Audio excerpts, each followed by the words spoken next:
Gold trusted gold buyers మీరు తాకట్టు పెట్టిన బంగారాన్ని విడిపించి ఈ రోజు ఉన్న మార్కెట్ ధరకు కొనబడను.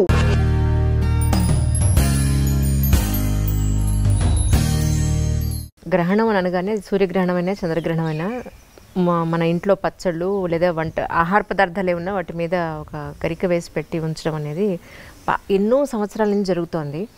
అది వేయడం వల్ల ఉపయోగం ఏంటి, వేయకపోవడం వల్ల వచ్చే నష్టం ఏంటి అనేది ఇంతవరకు ఎవరు క్లారిఫై చేయలేదు. మా ఇంట్లో అడిగితే అలా వెయ్యాలి అంతే అని అన్నారు మా పెద్దవాళ్ళందరూ. ఇది కాకుండా రేషనలిస్టులు అందరూ కూడా గ్రహణం వల్ల వచ్చే నష్టం ఏం లేదు, ఆ టైంలో మేము తింటాం, బయటికి పెడతాం, మేము చూస్తాం, దీనివల్ల వచ్చే నష్టం లేదని వాళ్ళు అంటున్నారు.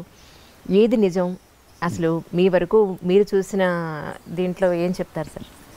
ముందుగా గ్రహణం అనేది మనం వాడేటటువంటి విధానంలో మీరు చూస్తే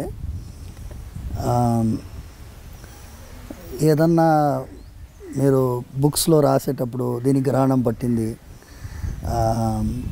మన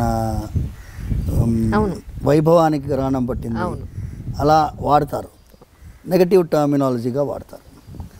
కానీ నిజంగా చెప్పాలంటే గ్రహణం అనేది ఒక విధంగా చూస్తే ఒక అద్భుతమైనటువంటి సన్నివేశం. గ్రహణం రోజు ఏం గుర్తొస్తుంది మనకి?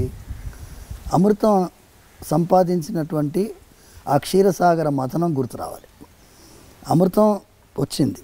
అమృతం వచ్చిన తర్వాత దేవతలకి రాక్షసులకి పంచుతున్న సమయంలో ఈ స్వామివారి చక్రానికి బలైనటువంటి రాహు కేతు. ఓకే. సో వాళ్ళు సూర్యచంద్రుల నడుమ కూర్చుండినప్పుడు వాళ్ళు కూర్చున్నారు కాబట్టి వాళ్ళు అమృతాన్ని స్వీకరించిన తర్వాత తల నరకబడింది. సో అందులోంచి ఆవిర్భవించిన వాళ్ళే వీళ్ళిద్దరు. సో అమృతాన్ని స్వీకరించారు కాబట్టి వాళ్ళకు కూడా చిరంజీవులు అయిపోయినారు, వాళ్ళకి మరణం లేదు. సో అది ఒక పురాణ గాథగా మనం అందరం చెప్పుకుంటూ వచ్చాం. సూర్యగ్రహణం చంద్రగ్రహణం అనేది మనకి కేతుగ్రస్త సూర్యగ్రహణం, రాహుగ్రస్త చంద్రగ్రహణం ఇలా మనం పాటిస్తూ ఉన్నాం. మన సనాతన ధర్మంలో వేద మార్గంలో ఈ గ్రహణానికి ఒక గొప్పతనం ఉంది. ఎన్నో పురాణాల్లో వివరిస్తున్నారు. దాని గురించి మనం పోతూ ఉంటే ఐ డ్రీమ్లో దిల్సే చెప్పలేము చాలాసేపు. బట్ ఓన్లీ అల్టిమేట్ ఏంటంటే గ్రహణం అప్పుడు చాలా విశేషమైనటువంటి ఫలితాలు ఉంటాయి. గ్రహణ స్నానం 3 స్నానాలు చెప్పబడింది: స్పర్శ, మధ్యకాలం, పుణ్యకాలం. సో ఈ తర్పణాలు చెప్పబడ్డాయి. ఆ సమయంలో తర్పణం చేస్తే పితృదేవతలు అత్యంత ప్రీతిపాత్రులుగా అవుతారు అని. గ్రహణ కాలంలో మీరు చేసిన ఏ దానమైనా 1,000,000 రెట్లు మల్టిప్లై అవుతుంది. గ్రహణ కాలంలో మీరు చేసిన ఏ యొక్క మంత్ర జపమైనా కొన్ని 1,00,00,000 రెట్లు మల్టిప్లై అవుతాయి. ఇంత అద్భుతమైనటువంటి సన్నివేశాన్ని దాన్ని భయాన్ని సృష్టించే విధంగా మనం చూడకూడదు. ఎన్నోసార్లు భక్తులకి ఈ విషయాన్ని చెప్పడం జరిగింది. మరి గుళ్ళు ఎందుకు క్లోజ్ చేస్తారు సార్? తిరుపతి కానీ ఇక్కడ కానీ మొత్తం గుళ్ళన్నీ క్లోజ్ చేస్తారు కదా. గుళ్ళు క్లోజ్ చేయడం గ్రహణానికి భయపడి కాదమ్మా. మీరు స్వార్థ యజనం చేయాలి. గుడి అనేది పరార్థ యజనం, అంటే అందరి కోసం ఉండేటటువంటి ఒక దేవాలయంలో మీరు చూసేది పరార్థ యజనం, అందరి కోసం జరిగే పూజ ఇది. ఓకే. సర్వే జనాః సుఖినో భవంతు అనే సంకల్పము ప్రత్యక్షంగా మీకు వినిపించేది మా ఇళ్లల్లో మేము చెప్తూ ఉంటాం. పురాణాల్లో పారాయణం జరిగిన తర్వాత చెప్తూ ఉంటాం. కానీ స్వార్థ యజనము అనేది మీ ఇంట్లో ఉండే సాలగ్రామ ఆరాధన పూజకి స్వార్థ యజనం. యజనం అంటే యజ్ఞం. దేవాలయంలో పరార్థ యజనం. పరార్థ యజనానికి కొన్ని నియమాలు ఉంటాయి. గ్రహణ కాలంలో మీరు చేయాల్సింది అర్చకులు కానీ దేవాలయంలో పనిచేసే వాళ్ళు కానీ వాళ్ళు చేయాల్సిన నియమాలకి నిబంధనలకి కొన్ని ఇబ్బందులు ఏర్పడతాయి.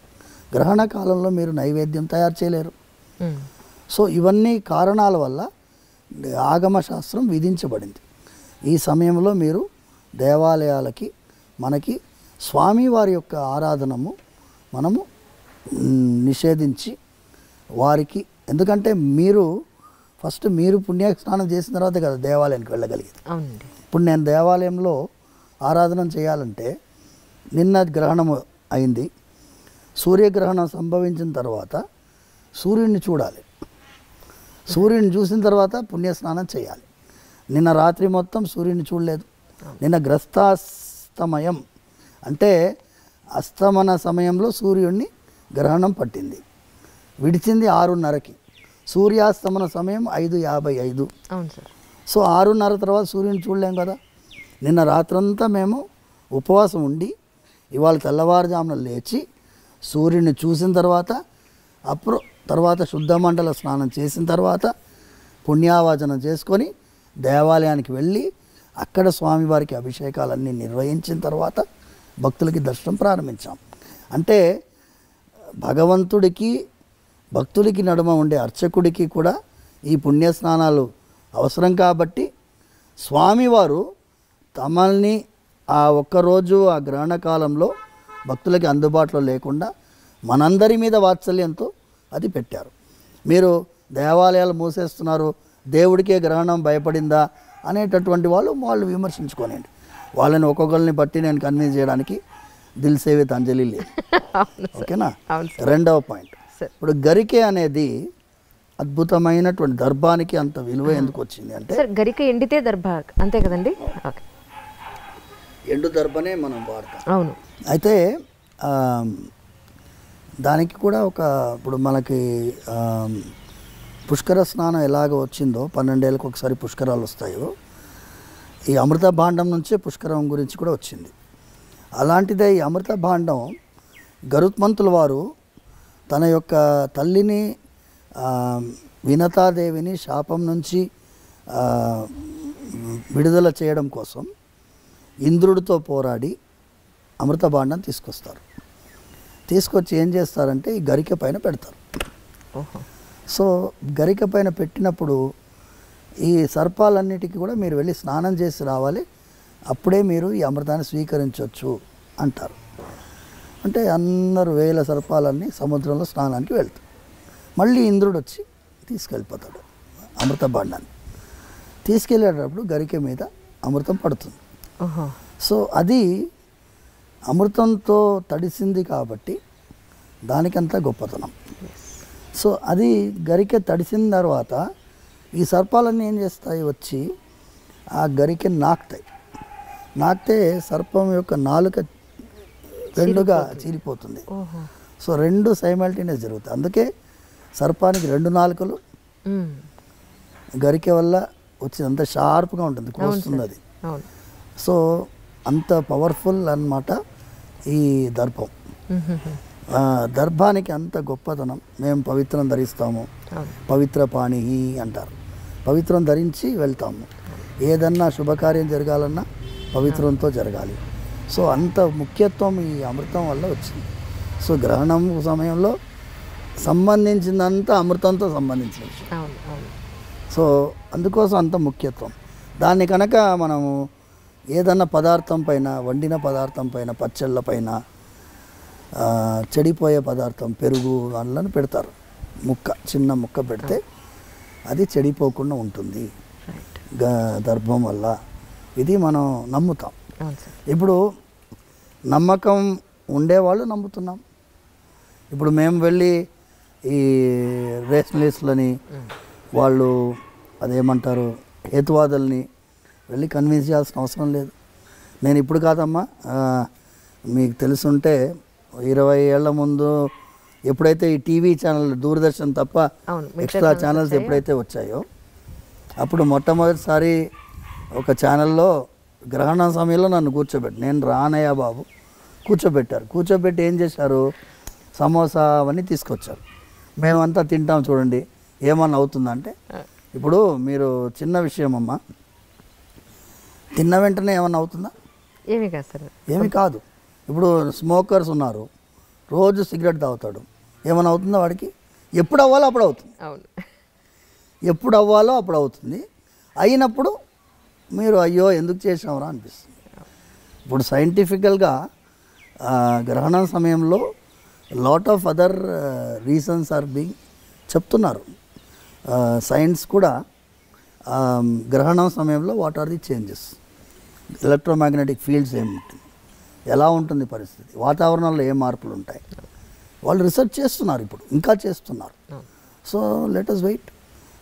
శరీరం పైన మనది ఏంటి అంటే ప్రకృతితో అనుసంధానమైనటువంటి ఒక జీవితం మనది. అది గ్రహించాము కాబట్టే ఇప్పుడు ఈ CO2 కార్బన్ ఎమిషన్ వాళ్ళు విదేశీ వాళ్ళు మాట్లాడుతున్నారు చూడండి.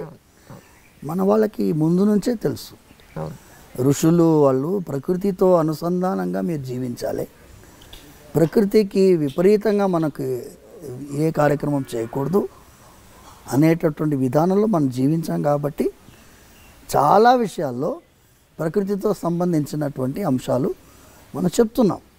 గ్రహణం కూడా ప్రకృతితో సంబంధించిన విషయం.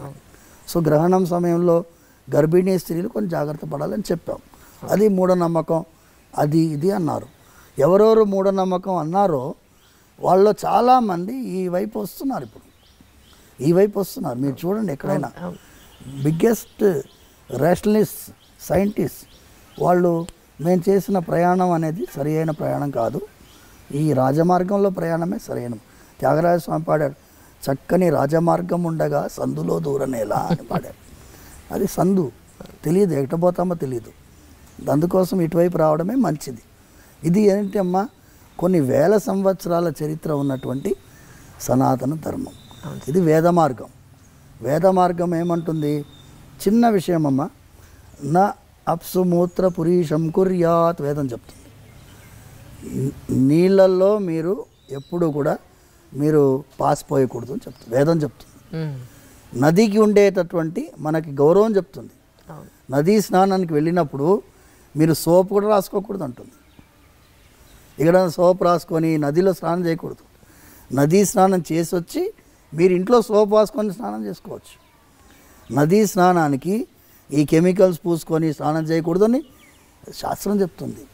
అంటే ప్రకృతిని గౌరవించి ప్రకృతిని గుర్తించి ఒక తల్లిలాగా మనం నదిని భావించినటువంటి వాళ్ళం. ఎవరికైనా నచ్చకపోవచ్చు.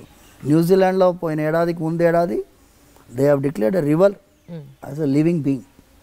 అవును, సుప్రీంకోర్టు తీర్పు న్యూజిలాండ్లో. వాళ్ళు మా 70 సంవత్సరాల పోరాటం అన్నారు, కొంతమంది 300 సంవత్సరాల పోరాటం అన్నారు. నదిని ఒక జీవిగా గుర్తించి లివింగ్ బీయింగ్గా గుర్తించి తీర్పిచ్చారు. మనం గుర్తించే తీర్పు కాదు కదా, మనం ఆల్రెడీ ఫాలోయింగ్. అవును, కొన్ని వేల సంవత్సరాలు. కానీ ఒకటి సరే, నదులన్నింటినీ మనం పొల్యూట్ చేస్తున్నాం, ఇప్పుడు మట్టిని చేసేస్తున్నాం, భయంకరంగా పొల్యూట్ చేస్తున్నాం, భయంకరంగా. ఇప్పుడు హుస్సేన్ సాగర్ ఎలా ఉండింది, ఇప్పుడు ఎలా ఉంది. ఏ చెరువు అన్నా తీసుకోండి, ముందు ఎలా ఉండింది, 50 ఏళ్ల ముందు ఎలా ఉండింది, ఇప్పుడు ఎలా ఉంది. అంటే మనం డెవలప్డ్ అనుకుంటున్నాం, కానీ డెవలప్మెంట్ అంటే ఏంటి, చెరువులో బిల్డింగ్ కట్టడం కాదు. ఇప్పుడు ఎన్నో ఇళ్లలో నీళ్ళు వచ్చినాయి వర్షాకాలంలో. ఎందుకు, లేఅవుట్ బ్రహ్మాండంగా వేశారు, బిల్డింగ్లు బాగా కట్టారు. ఎక్కడ కట్టారు, చెరువులో. నదీ ప్రవాహంలో నది ఆనుకొని బిల్డింగ్ కట్టాం. నదీ ప్రవాహం ఇంతే ఉంటుంది చెప్పలేం కదా. ఫుల్ ట్యాంక్ లెవెల్ అని ఒకటి ఉంటుంది, FTL అంటారు దాన్ని. FTL అంటే చాలా వరద వచ్చినప్పుడు ఎంతవరకు నిండుతుందో అంతవరకు. కానీ FTL ఏం చేస్తారు వాళ్ళు, ఆ ఇటుక రాయిని తీసి ముందుకు జరిపి ఇదే FTL అని చెప్పి ఇంత ఎంకరేజ్ చేసుకుంటారు. అలా జరుగుతుంది. సో వాళ్ళకి మన గురించి మాట్లాడే అధికారము లేదు, అర్హత కూడా లేదు. అందుకోసం వాళ్ళకి మనం సమాధానం చెప్పాల్సిన అవసరం కూడా లేదు.